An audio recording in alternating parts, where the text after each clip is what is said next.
Bien, bonjour.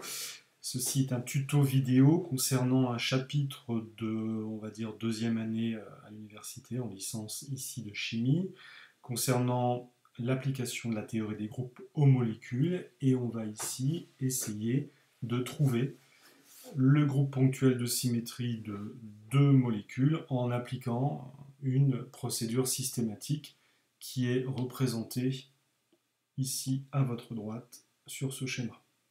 Donc on commence par la molécule F2CO et la première chose que vous devez faire, c'est dessiner la molécule dans une géométrie donnée.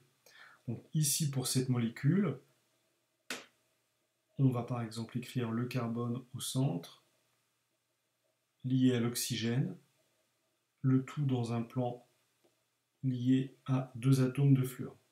Alors vous allez me dire comment est-ce qu'on a trouvé ce résultat. Bon là je vous renvoie au résultat de première année à la fac. Il faut appliquer premièrement euh, le modèle de Lewis pour écrire une forme de Lewis de cette molécule qui va vous aider dans une application de la théorie VSEPR à trouver la géométrie spatiale, donc en trois dimensions de cette molécule, et vous allez arriver à quelque chose comme ça. Donc on part de l'hypothèse que la molécule se trouve dans un plan, le plan ici de l'écran. Vous n'êtes pas obligé d'écrire les doubles liaisons, il suffit en fait de faire apparaître les atomes ponctuellement dans l'espace, au bon endroit. Une fois qu'on a écrit cette géométrie dans l'espace, on va appliquer la procédure qui est à droite, et je vais zoomer un petit peu, qui commence à poser la première question qui est: la molécule est-elle linéaire? Donc on en est là, on se pose cette question.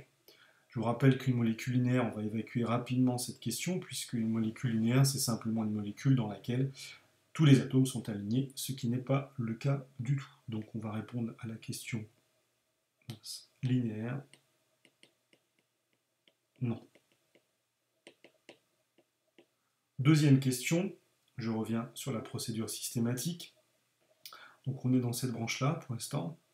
Existe-t-il un axe propre de rotation? Alors, il suffit que vous en visualisiez un pour dire oui. Et ici, ça demande un petit peu d'entraînement, je vous l'accorde, mais on en voit tout de suite un, voilà, qui passe par la liaison CO,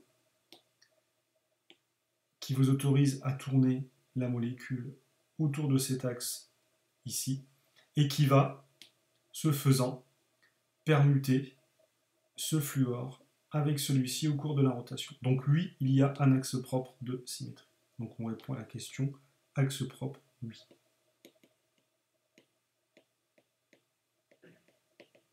Ensuite vient la question suivante. Donc on est dans la branche oui. Voilà. Et on arrive ici, choisir l'axe d'ordre le plus élevé. Effectivement, il pourrait y avoir plusieurs axes de rotation. Donc on va mettre ici en abrégé axe le plus élevé. Quel est-il? Alors, il faut avoir un petit peu d'habitude, mais vous les prenez, passez en revue, C2, C3, C4, C5. Donc un C2, c'est un axe autour duquel on réalise des opérations de 180 degrés, ce qui est le cas ici, hein, encore une fois, en tournant de 190 degrés, 180 degrés par contre. On va échanger ce fluor avec celui-ci. Donc ici, on n'a pas de C3, on n'a pas de C4, hein, ce n'est pas des 90 degrés ou des 120 degrés, c'est bien un axe C2. Donc là, je vous renvoie au cours de ce chapitre. C2. Donc on peut répondre ici, oui, C2. Ensuite, on suit le protocole et on arrive ici à une question qui embête en général les étudiants. Y a-t-il une opération S2N, N étant l'axe d'ordre le plus élevé déterminé préalablement? Donc ici, N égale 2, et la question se transforme en y a-t-il une opération du style S 2 x 2, c'est-à-dire S4? Je fais un petit rappel, hein. Une opération S4, c'est une opération qui va impliquer l'enchevêtrement, en fait, l'articulation de deux opérations. On écrit à droite la première opération qui se produit. Donc par exemple ici, une opération C4-1, 4 parce qu'on a 4 ici, suivi d'une opération sigma h. On rappelle qu'un plan sigma h, c'est un plan qui est orthogonal ici à l'axe C4 que vous avez mentionné avant. Alors ici, on pourrait se poser la question, y a-t-il dans cette molécule un axe C4, c'est-à-dire un axe qui, par rotation de 90 degrés, fait se permuter deux atomes. Ici non, parce que si on tournait de 90 degrés, on voit que ce fluor arriverait devant nous, en dehors de l'écran, à 90 degrés, et même par action d'autres choses, il n'y a pas d'atome dans ce plan-là, donc c'est pas la peine de chercher plus loin. Donc non, il n'y a pas d'axe impropre, de rotation impropre, et donc ici la réponse est non. En général, dans 90% des cas, on n'a pas affaire à ce genre de molécules. On est donc dans cet axe-là, et on arrive à la question suivante, y a-t-il des axes C2 perpendiculaires à l'axe CN, qui est ici un C2, trouvé préalablement? Donc la question c'est, y a-t-il un C2 perpendiculaire au C2 qu'on a trouvé préalablement? Alors, trouver un axe perpendiculaire à cet axe rouge, ici on parle bien de l'axe rouge, alors c'est pas celui-là que je voulais vous montrer, voilà, rouge ici, qui est celui-là, d'accord. Alors, il faut donc imaginer un axe qui serait perpendiculaire comme ça. Alors vous imaginez une série d'axes qui sont perpendiculaires au premier comme ça, et qui remontent progressivement. On va s'arrêter particulièrement sur ce point, et on voit que si j'avais un axe ici passant par le carbone perpendiculaire à l'axe C2 ici, ça serait un peu embêtant parce que j'échangerais ce fluor avec quelque chose qui est au-dessus, et il n'y a pas de symétrie C2 perpendiculaire à l'axe C2 ici, donc non, la réponse est non. Ok. Question suivante sur la procédure systématique. Donc on est ici, y a-t-il un plan sigma h? Je vous rappelle qu'un plan sigma h est un plan qui est perpendiculaire à l'axe de plus grand ordre.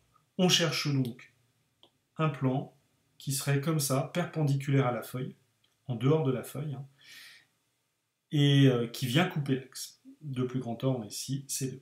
Le problème c'est que quel que soit le niveau, l'altitude à laquelle vous l'envisagez, un peu plus haut ou un peu plus bas, si on envisageait par exemple un plan qui contenait l'atome de carbone, on échangerait l'oxygène ici avec quelque chose qui n'existe pas en dessous, qui est une place vide, donc non, il n'y a pas de plan sigma h dans cette molécule.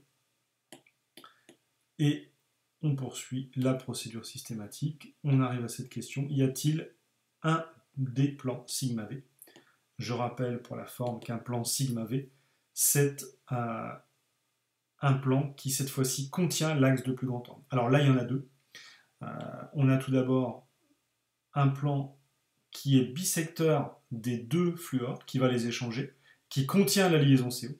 Et puis on a le plan, tout simplement, qui est dessiné, le plan de la molécule, qui ne fait s'échanger rien avec rien, puisque tous les atomes ici sont dans la molécule, justement, et dans le plan, surtout, donc ils ne s'échangent pas avec eux-mêmes. Ils restent sur place. Donc ici, oui, il y a deux plans sigma.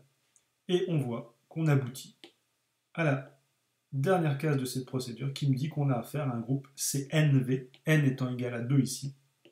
On a donc ici un groupe C2V. Donc voilà pour la première molécule. Deuxième molécule, le cyclopropane.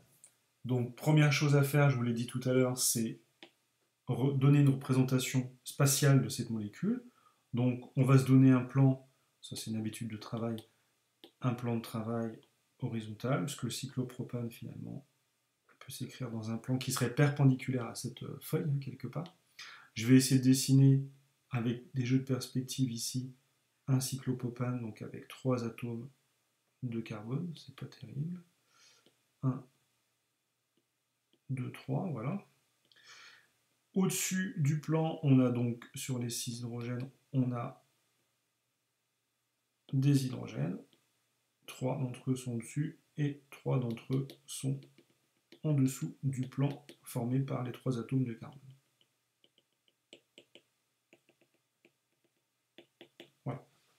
pense que vous voyez bien ce qui se passe.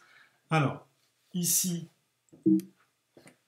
on va appliquer la procédure. Donc tout d'abord, la molécule éthylinaire, c'est non.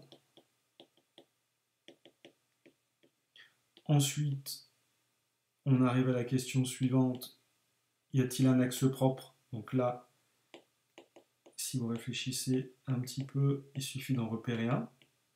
C'est lui, un axe de rotation qui va être ici, passé à travers le triangle 1, 2, 3. La trace de ce passage dans le plan des 3 carbones est représentée par ce point. C'est un axe C3 qui va permuter successivement ce carbone avec ce carbone, avec ce carbone, et on a fait le tour.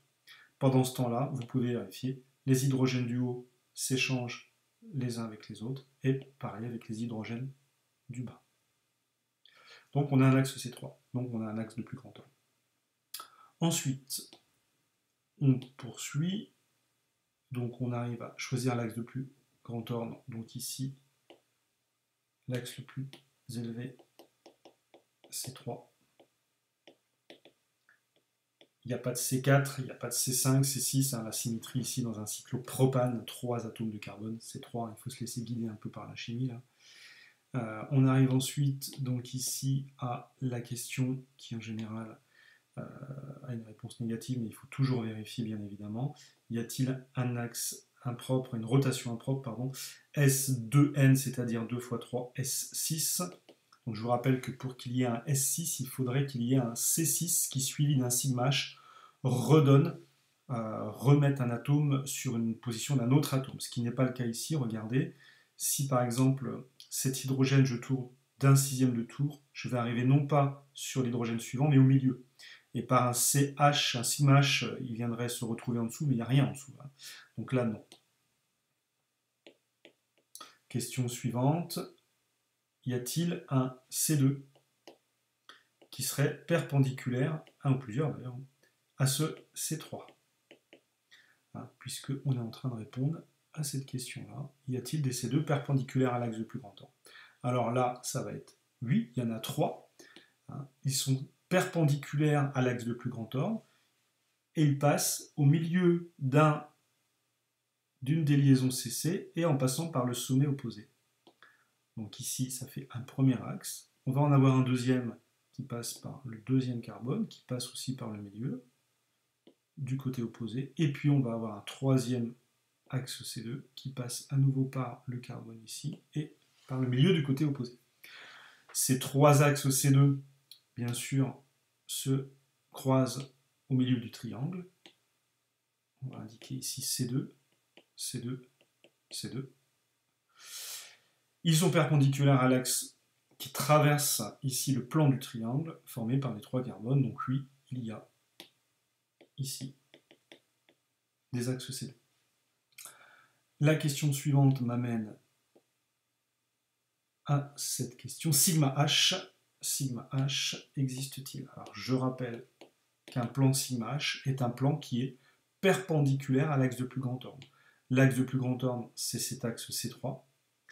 Y a-t-il, la question c'est, y a-t-il un plan perpendiculaire à cet axe? Oui, c'est celui que j'ai dessiné en violet, justement, hein, qui contient le triangle formé par les 3 atomes de carbone, et il va échanger l'atome d'hydrogène du dessus avec l'atome d'hydrogène du dessous. Voilà. Les carbones étant dans ce plan ne vont pas s'échanger, vont rester sur eux-mêmes. Donc on a bien un plan sigma H. La réponse est oui. Voilà. Et on arrive à la fin de la procédure systématique qui nous dit que nous avons affaire à un groupe D3H. Donc voilà pour ces premiers tutos d'une série sur les groupes de symétrie. Donc premièrement, dessiner la molécule. Deuxièmement, appliquer la procédure systématique et connaître ces éléments de symétrie. A bientôt pour le tuto suivant.